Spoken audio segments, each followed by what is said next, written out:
Spesial dari film sini, dari video ini saya akan mereview One Piece chapter terbaru, yaitu di chapter 1008. Nah mari tanpa basa-basi lagi, kita langsung saja wadaw.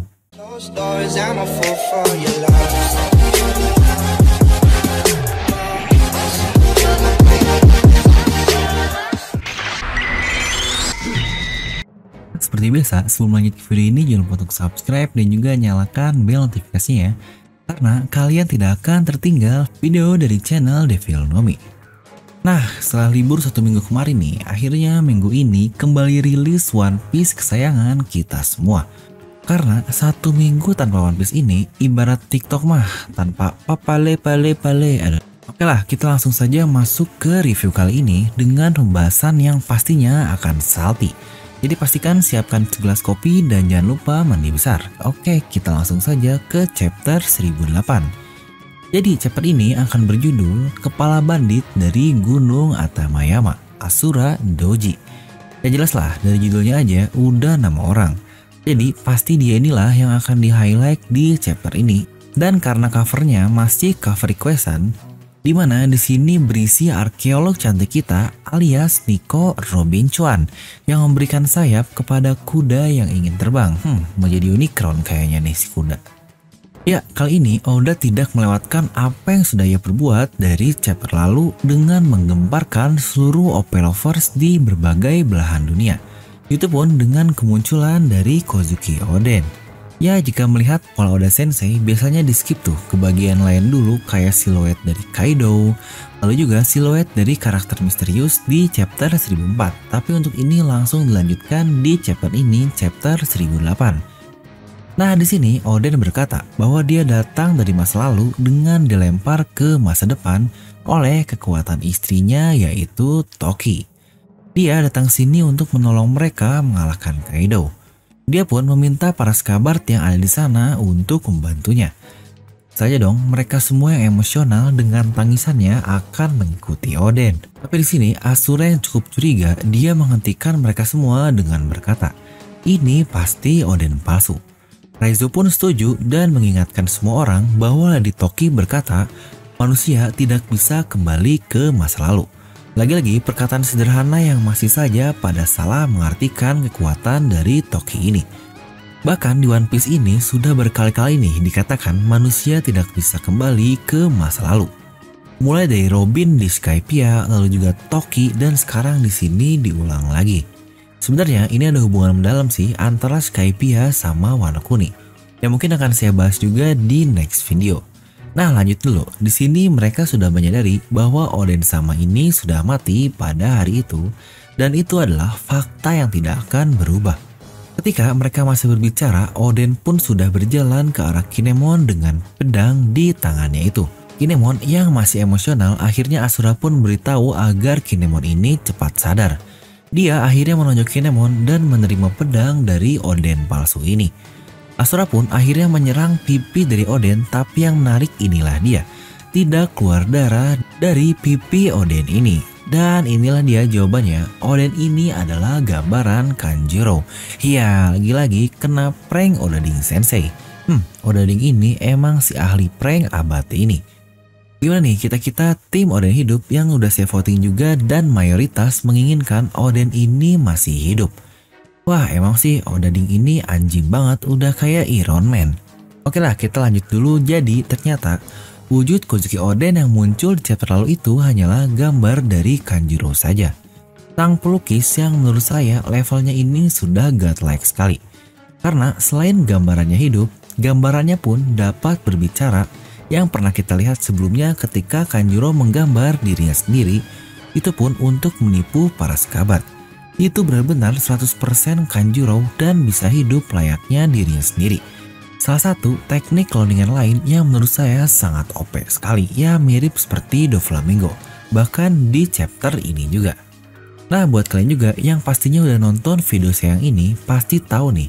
Di situ saya bilang jika ini Oden palsu, kemungkinan yang terkuat dipegang jika tidak oleh Kanjuro atau Fukurokuju. Bukan Onimaru, Devon, apalagi buah Mane-Mane. Dan situ pun saya bahas dengan jelas kekuatan dan kelemahan dari masing-masing teori yang ada. Mau Oden palsu, kesemuanya saya bahas juga kelemahannya. Untuk Kanjuro, saya berkata, faktor pendukungnya adalah dia bisa menggambar yang sangat godlike, dan dia pula sudah mengenal Kozuki Oden dari zaman lampau. Ya kurang lebih 20 tahun lah dia mengenal Kozuki Oden dan bersama-sama. Jadi jika mengingat percakapan Oden dan kanji yang dia gunakan di chapter lalu, serta ketawanya itu memang sudah 100% Kozuki Oden. Itu pun jika kita hanya melihat luarnya saja. Dan orang-orang yang tahu tentang hal itu hanyalah jika tidak Kanjuro, yaitu Fukurokuju. Makanya saya bilang Onimaru, Brule, Devon dan lain-lain sudah paling tidak mungkin. Tapi untuk kedua orang ini, Fukurokuju dan Kanjuro masih ada harapan. Serta hanya mereka juga lah yang bisa selamat dari penglihatan Bao Huang dan yang lain-lainnya di Onigashima. Karena mereka ada di pihak Kaido dan jawabannya ada di Kanjuro yang walaupun Fukurokuju dia tetap muncul juga di chapter ini. Lah lanjut dulu, di sini Asura berkata bahwa dia juga sebenarnya menginginkan jika itu adalah Oden yang asli.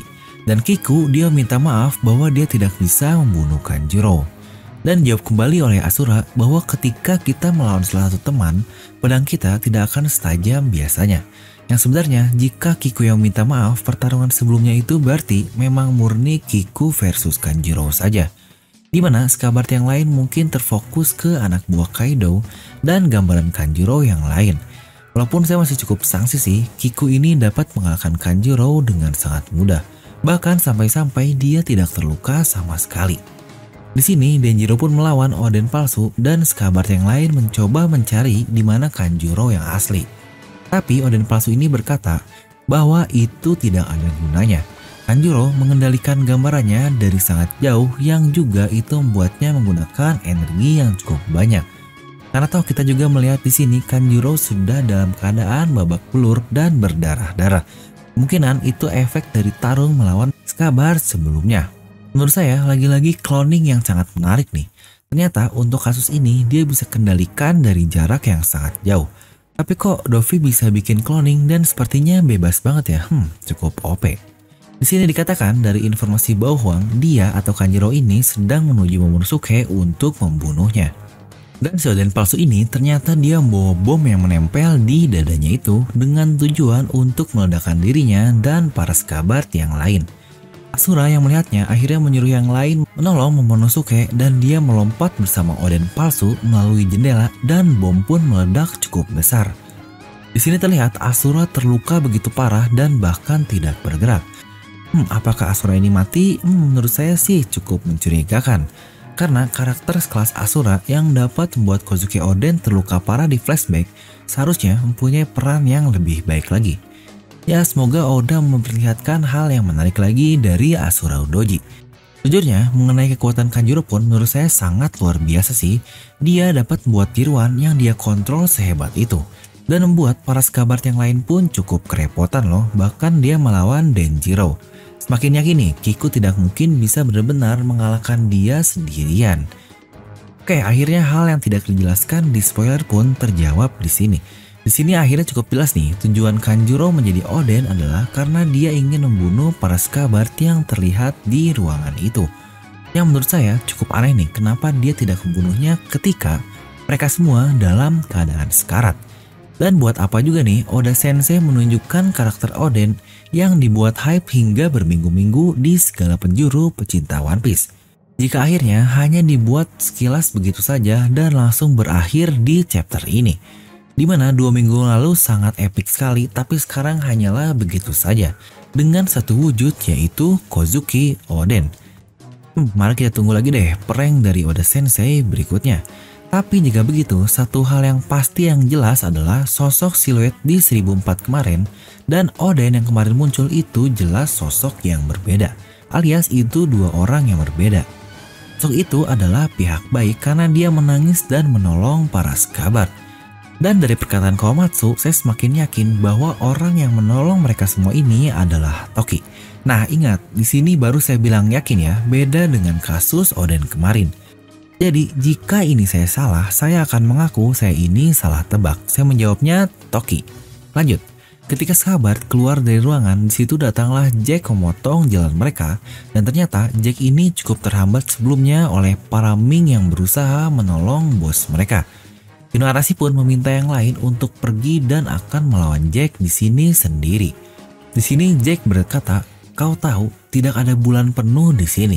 Dan dijawab juga oleh Inuarashi, dan tidak ada gas juga. Hal yang saling terhubung satu sama lain. Jack kalah di atas karena melawan 2 orang mode sulong, dan para Ming ini kalah di Pulau Zou karena gas racun buatan Caesar. Nah ini nih baru peran Scabbard yang saya tunggu-tunggu. Dia punya lawan sendiri untuk perang, ya mungkin anggaplah Inu ini sudah fix melawan Jack. Keduanya pun sama-sama terluka kan? Kalau gitu gimana ya dengan Sanji? Mungkin dia akan melawan Kanjuro. Oke lah, untuk ini akan saya bahas di analisis saja ya untuk lengkapnya. Lanjut, di sini diberitahu bagian lain dari kastil dalam keadaan kebakaran. Karena Orochi lah yang ternyata membakarnya.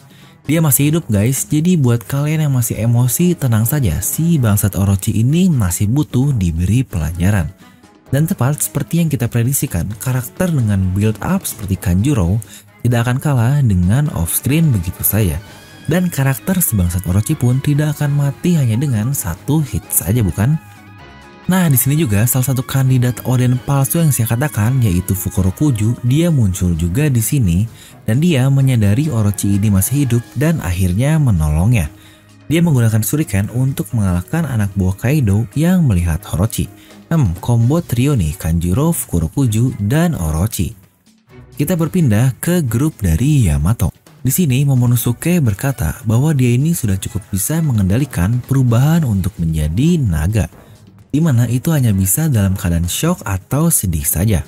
Hal yang sudah saya katakan juga di video analisis terkait kegagalan yang Vegapunk katakan, dimana banyak yang bilang nih bahwa gagal itu hanyalah bohong Vegapunk kepada pemerintahan dunia saja. Tapi menurut saya buah iblis itu memang terbilang belum sempurna, yang akhirnya terjawab di chapter ini. Di sini pun Momo melanjutkan, dia berharap bisa menjadi monster seperti Kaido dan bisa berguna juga bagi yang lain. Nah untuk pembahasan lengkap tentang peran Momonosuke dan buah iblisnya juga yang mirip sekali dengan apa yang Momonosuke katakan di chapter ini pernah saya bahas di video ini, mungkin kalian bisa cek juga.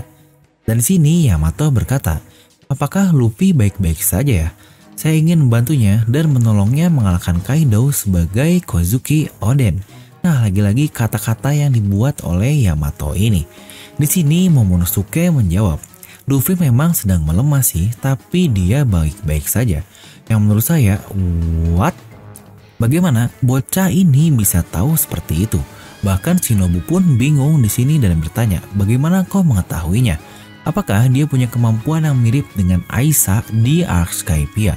Ketika tahu suara orang mulai melemah. Lagi-lagi satu alasan penting juga kenapa saya bilang arc dari warna kuning ini akan mirip dengan Skypiea. Apakah itu berarti Ken Bunsoku dari Momonosuke ini bisa merasakan kekuatan seseorang juga, bukan hanya keberadaan saja? Dimana sebelumnya dia juga bisa berbicara dengan Zunisa kan? Jangan-jangan Momo inilah sang Joyboy. Anjay, analisis lagi next video aja. Kita kembali ke puncak rooftop. Di sini Luffy mencoba menyerang Kaido berkali-kali, tapi lagi-lagi dia dimentalkan. Luffy tetap ingin menyerangnya karena berkata bahwa serangannya harus bekerja karena Kaido ini manusia sama seperti mereka. Di sini pun terlihat para supernova sudah babak belur di atas sana. Dan untuk Kid, wah keren juga nih, dia ngebentuk tangannya seperti itu. Di sini Zoro berkata bahwa mereka butuh cara lain untuk mengalahkannya. Killer kaget karena bisa-bisanya Luffy menyebut Kaido sebagai manusia. Dan di sini Lau pun melanjutkan, sepertinya kita harus memisahkan nih salah satu dari mereka ini, dan Zoro pun setuju. Kid menjawab melihat mereka bersebelahan seperti ini sudah seperti di neraka. Dan di halaman terakhir terlihat Kaido yang dalam mode hybridnya berdiri sebelahan dengan Big Mom. Benar-benar nih wujud hybrid di mana muka, pundak, tangan, dan kakinya semuanya dipenuhi sisik naga yang sudah terlihat. Dan dari situ saja sudah terlihat luar biasa gila Kaido ini. Dia pula mempunyai ekor dan gigi taring. Mode hybrid dari Zoan saja sudah luar biasa. Apalagi ini mode hybrid dari Mythical Zoan sebesar naga Shenlong. Wah gila, emang gila kekuatan seorang Yonkou. Tapi bangkainya di sini, Luffy menjawab bahwa saya sudah berada di neraka berkali-kali. Ini bukan apa-apa menurutku. Yak jawaban yang sejujurnya sangat bocah sekali, tapi oke lah, karena dia ini karakter utama yang kalau dilanjut tar saya yang dihujat nih. Di sini Kaido pun berteriak, "Hei topi jerami, bagaimanapun matamu selalu hidup." Mungkin ini maksudnya adalah semangat dari Luffy ini tidak pernah meredup. Gilas memang. Dan jika dilihat di sini efek Gear Force-nya tidak separah waktu di Dressrosa ya. Dan kira-kira kalau mereka dipencarkan, siapa ya pembagiannya antara kedua Yonkou ini? Tadinya saya ingin ngeluarin sedikit analisis dan unek-unek terkait video dari Kozuki Oden. Tapi oke lah, karena video yang kepanjangan akan saya bahas di video analisis nanti. Jadi untuk hal penting juga bahwa minggu depan tidak libur guys, jadi kemungkinan kita akan kembali di puncak Onigashima atau berpindah ke eksekutif yang lain. Nah overall ini chapter yang menurut saya sangat oke sih karena banyak hal penting yang terungkap. Itu pun yang sudah dibuat ambigu oleh Oda Sensei dalam waktu yang cukup lama lah seperti Kanjuro, Orochi, Momonosuke, Oden, dan Kaido. Jadi akan saya beri nilai 90 dari skala 100. Jadi itulah untuk review chapter kali ini, kalian bisa langsung tuliskan pendapat kalian di kolom komentar di bawah. Dan buat kalian juga yang ingin merchandise channel Devil Nomi di mana ada Roger dan yang lain-lain yang sangat bagus, kalian bisa langsung klik link di deskripsi video. Dan seperti biasa, semoga kalian terhibur dengan video ini. Like aja kalau kalian suka, dislike aja kalau nggak suka. Jangan lupa untuk subscribe dan juga share video ke teman kalian. Gue Devil Nomi pamit and I'll see you guys next time.